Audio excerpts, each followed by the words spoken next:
Hi, welcome back to the channel. Whether you're new here or returning, we're glad to have you with us as we embark on a chilling journey through one of the most controversial and tragic cases in recent history, the Exorcism of Emily Rose, based on the real-life case of Anneliese Michel. This story, filled with heartbreak, suffering, and deep moral questions, will make you question the very nature of belief, responsibility, and the battle between good and evil. Before we dive in, make sure to like, comment, and subscribe to stay updated on this gripping series. Trust me, you won't want to miss the next chapter. Now, let's set the stage. Imagine being trapped in your own body, your mind screaming for help, but no one can hear you. The confusion, the pain, the helplessness. And on top of that, you are told that the cause of your torment is not a medical condition, but demonic possession. This is the story of Anneliese Michel, a young woman whose tragic death in 1976 led to a court case that would forever change how the world viewed the intersection of faith and medical care. Anneliese Michel was not born into a world of demons and exorcisms. She was a normal 16-year-old girl living in the quiet town of Liebelfing, Bavaria, in Germany. Raised in a deeply religious Catholic family, Anneliese's life was as ordinary as any young girl's, until one fateful day in 1968. That was the day she first began experiencing seizures. Doctors diagnosed her with temporal lobe epilepsy, a condition that causes disruptions in brain activity, leading to both physical and psychological symptoms. For Anneliese, the seizures were not just physical. They triggered intense religious experiences. She began to believe she was being attacked by demonic forces, and soon her deep faith began to transform into a desperate belief that she was possessed. The transformation from a young woman seeking medical help to a victim of spiritual warfare was gradual but painful. Her symptoms worsened over time. Alongside the seizures, Anneliese began to exhibit behaviors that many, including her family, would later describe as signs of possession. She would tear at her own skin, scream in terror, and speak in guttural voices, which seemed impossible for a young woman to produce. She would collapse in fits, clawing at her own body, reciting blasphemous words in languages she did not understand. For her family, this was no longer a medical issue, but a spiritual one.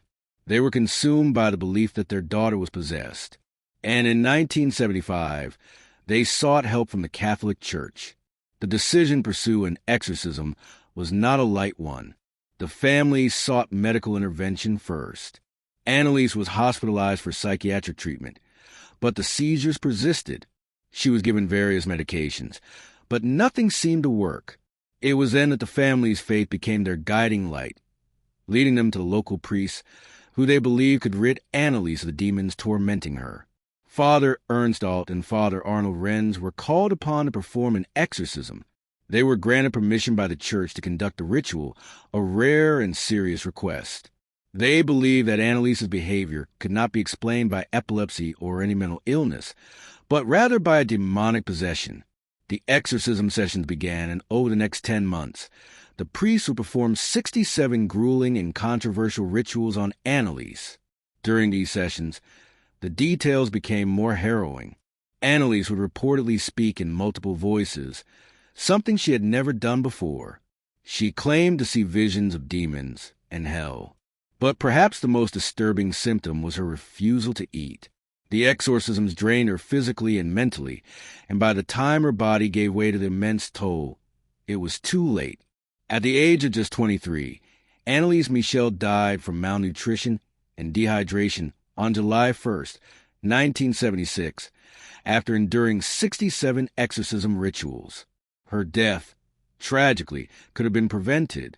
What followed would be a moral, spiritual, and legal battle that raised difficult questions about the intersection of faith, medical care, and responsibility. Like what you're hearing? Let us know in the comments below. And don't forget to hit that subscribe button if you want to stay updated on this dark, twisted case. The aftermath of Anneliese Michel's death was nothing short of catastrophic. Her family, along with the two priests who performed the exorcisms, were charged with negligent homicide. The trial that followed would not only expose the haunting details of her suffering, but also cast a spotlight on the ethical and moral dilemmas faced by those involved. As the legal process began, the case took on a new dimension. How could parents, whose love for their daughter was undeniable, be held responsible for her death? Were they to blame for seeking spiritual help instead of medical treatment? And what about the priests who believed they were saving Anneliese's soul? Were they to blame for her tragic end? This is just the beginning of the story. The deeper we go, the more complex it becomes. Make sure to follow along as we delve into the heartbreaking twists of the exorcism case. It was 1975 when the decision to perform an exorcism on Anneliese Michel was made. Her family, desperate for a solution, turned to two priests, Father Ernst Alt and Father Arnold Renz. The priests, like many before them, were no strangers to exorcism. They were trained, experienced, and were granted the official approval from the church to proceed. It was a rare and serious step, one that would soon spark controversy and tragedy. The first exorcism took place in the spring of 1975, marking the beginning of a dark and terrifying chapter for Anneliese. Over the next 10 months, the priests would perform a total of 67 exorcisms on the young woman. Each ritual, intended to rid her of the demonic forces she was believed to be possessed by, would leave Anneliese weaker, more debilitated, and closer to the edge of death. The rituals themselves were grueling, demanding, and unrelenting. According to reports, the exorcisms lasted for hours, sometimes stretching through the night. During these sessions, Anneliese would reportedly exhibit extreme physical strength, speaking in guttural voices that sounded nothing like the young woman they once knew. Her body would contort in unnatural ways, and she would scream in terror, as if fighting invisible forces. Her family, as well as the priest, believed she was being tormented by demons. But perhaps the most heartbreaking part of the exorcism rituals was Anneliese's refusal to eat. As her physical condition deteriorated, her body became frail, almost skeletal. The priests and her family, holding on to their belief in possession, insisted that she was fasting as a form of spiritual purification. They failed to see that Anneliese was simply starving to death, her body unable to sustain itself. What is often overlooked in the narrative of Anneliese Michel's case is the tension between faith and medical care. Throughout the exorcism sessions, Anneliese's condition could have been treated medically, but her family, consumed by their religious beliefs, rejected conventional medicine in favor of spiritual intervention. It wasn't just that they thought she was possessed. They truly believed this was the only way to save her. But as the months went by, the signs became undeniable. Anneliese was dying. And yet, the exorcisms continued. There were moments when the priests and family were confronted with their actions. Anneliese's deteriorating health was hard to ignore, but the belief in her possession remained unshaken. Even when the priests themselves began to question the rituals, they could not halt the momentum of their faith-driven decisions. The tension between the religious and medical communities would later be at the heart of the legal battle. Could these priests be held responsible for the death of a woman whose condition was arguably medical, not spiritual? Was the line between faith and neglect blurred in this case? Before we continue, take a moment to think about this. How much responsibility does faith hold in a case like this? Should the family have trusted medical professionals? Leave your thoughts in the comments below, and don't forget to hit that subscribe button to stay informed as we delve deeper into the consequences of these actions. By the time Anneliese Michel passed away on July 1st, 1976, her body was frail and emaciated, with her skin hanging loosely from her bones. She had not eaten for weeks. The exorcisms had taken their toll on her body, and yet, despite the physical signs of suffering, her family and the priest still believed she was in the midst of a spiritual battle. When Anneliese died, she weighed only 68 pounds. Her death would serve as a catalyst for one of the most publicized and controversial trials of the 20th century. In the wake of Anneliese Michel's death, the legal repercussions were swift and unforgiving. Her family, alongside the two priests who performed the exorcisms, were charged with negligent homicide, the death of a young woman who had endured months of exorcism rituals instead of receiving medical treatment, brought to light the dark side of the intersection between religion and medical care. The trial began in 1978, Nearly 2 years after Anneliese's death, the courtroom became the stage for an emotional and moral showdown. On one side stood the parents of Anneliese, whose actions had been driven by a deep, unshakable belief in the power of the church. They had sought to help a priest to save their daughter's soul from what they believed was a demonic possession. On the other side were the priests, Father Ernst Alt and Father Arnold Renz, who had carried out the exorcisms. They claimed they were merely doing God's work, and that the death of Anneliese was not their responsibility. But the prosecution argued that Anneliese's death was avoidable. The evidence was damning. Anneliese had not received any significant medical treatment for her epilepsy, and her physical deterioration during the exorcisms was undeniable. In fact, the exorcisms themselves, according to experts, had contributed directly to her malnutrition and dehydration. The case raised a question. Was it acceptable to place faith above the health of a human being? As the trial unfolded, the emotional weight of the case became clear. For many, this was not simply a question of medical negligence. It was about the power of belief. Anneliese's parents were devout Catholics, and their belief in the power of exorcism was so strong that they had ignored medical advice, convinced that their daughter was under the influence of evil forces. The priests, too, held firm in their conviction that they were saving her soul, despite the clear and horrific physical consequences. One of the most poignant moments of the trial was the testimony of the doctors who had treated Anneliese before the exorcisms began.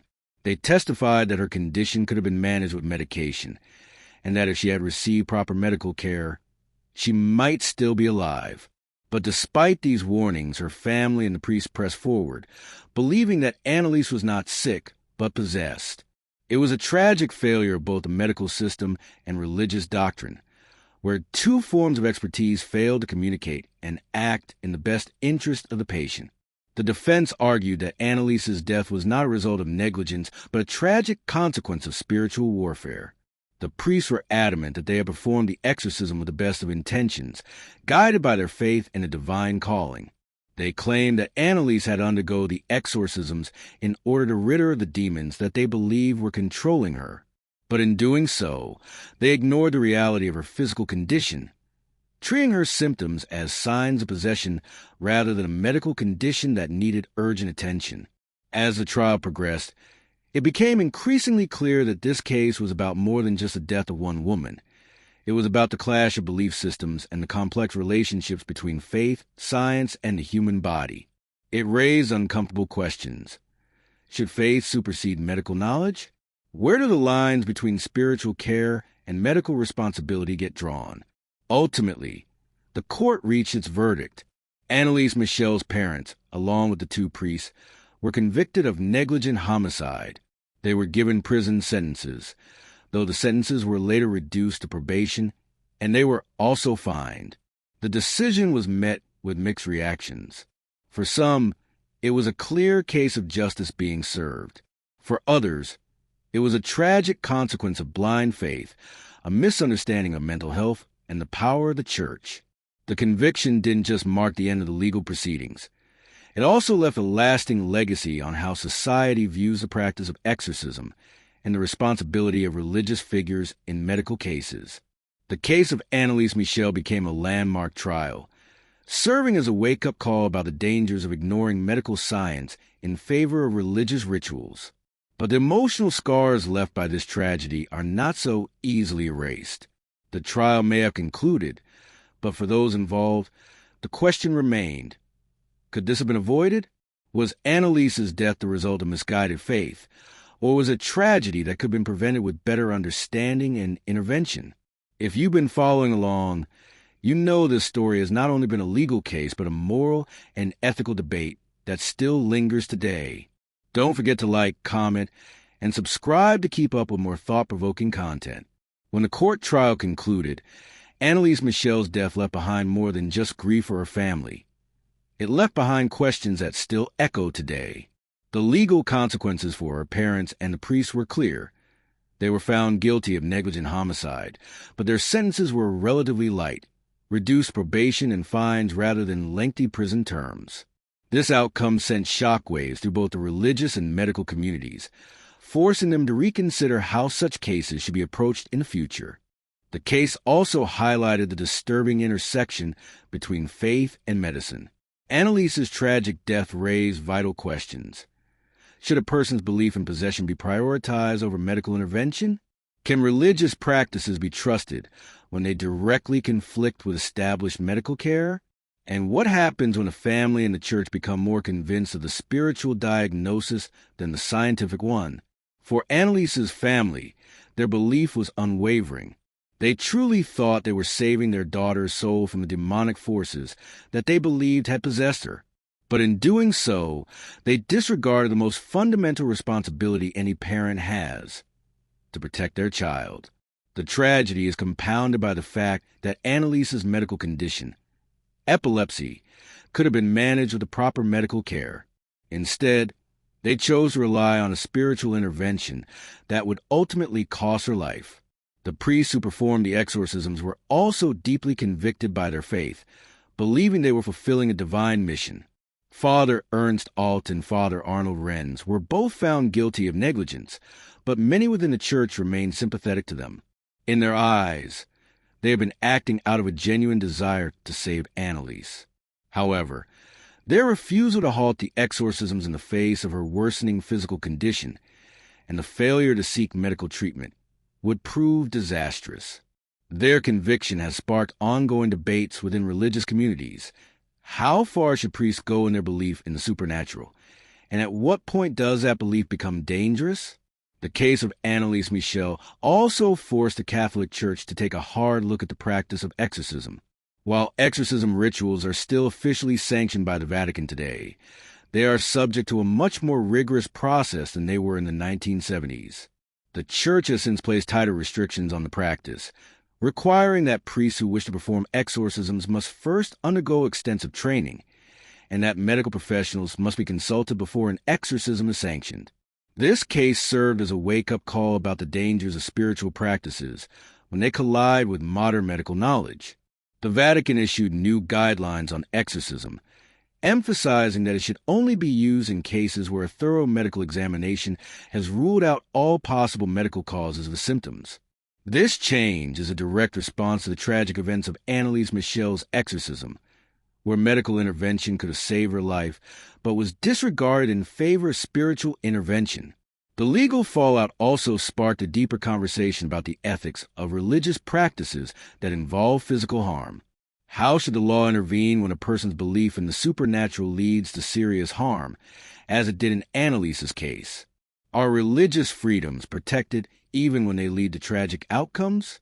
The case of Anneliese Michel challenged legal frameworks that had never before confronted such a stark intersection of religion, law, and medical care.